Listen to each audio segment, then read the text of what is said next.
Part 3, the severely dismissive avoidant. They have an extreme reliance on self-sufficiency and a rigorous rejection of emotional intimacy as a survival mechanism. So while someone with a mild dismissive avoidance style might prefer just some me time, this is a severe case that can involve complete emotional shutdown and the active dismantling of close bonds to protect their autonomy. The key indicators for this type of person, so they are hyper independent, and we talked about this before, but this is to a point where it's kind of severe. So they view any form of needing others as a great weakness and may refuse to help anyone in a dire situation. So like if you had an emergency, they would probably be the one that you would not want to call because they will not help you, because relying on anybody or helping anyone just completely is out of their character. So emotional numbing. When faced with high stress or emotionally charged situations, they deactivate, becoming really cold, robotic, and completely numbing to their own feelings and other people's feelings. So to justify in creating distance, they may obsessively focus on the partner's minor flaws and imperfections, convincing themselves that the partner is not the one. They also may have the phantom ex in mind. They idealize a past relationship to keep the current partners at a distance, using the perfect memory of an ex as a shield against current intimacy.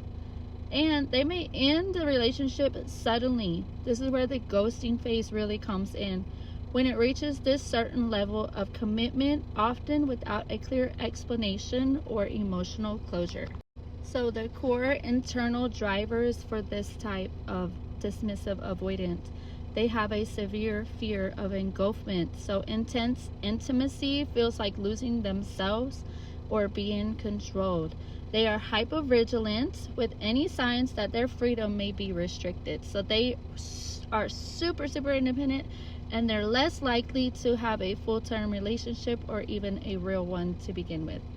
So they have a low view of others. While they often have a high self-esteem, they generally view others as unreliable or burdens who will often eventually let them down. They also have an unconscious form of self-protection. Their behaviors are rarely intended to be cruel, but they are deeply ingrained with responses to the childhood environments where their emotional needs were ignored or shamed. So this stems from their childhood wounds of their emotions not being met. Their common triggers, relationship milestones. So if you talk about moving in together, marriage talk, or even meeting friends or like family, like you want to introduce them to the family, it can trigger a severe pull away. This is one of those red flags where you definitely could see it. So the demands for reassurance. When a partner asks for emotional validation, a severely dismissive avoidant may feel smothered or even withdraw further. So it's like if you are anxious, because we've all been there, and you are trying to ask for some reassurance that everything's okay, that there's nothing wrong with the relationship, so on and so forth, it will likely make them withdraw further.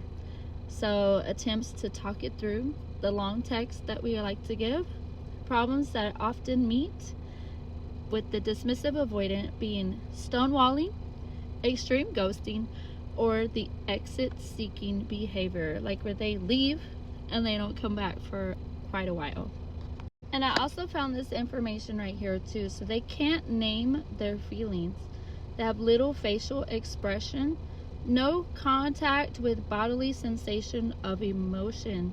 They're overly rational, confused by their partner's behavior, and emotionally unavailable, and they place a high value on doing stuff themselves.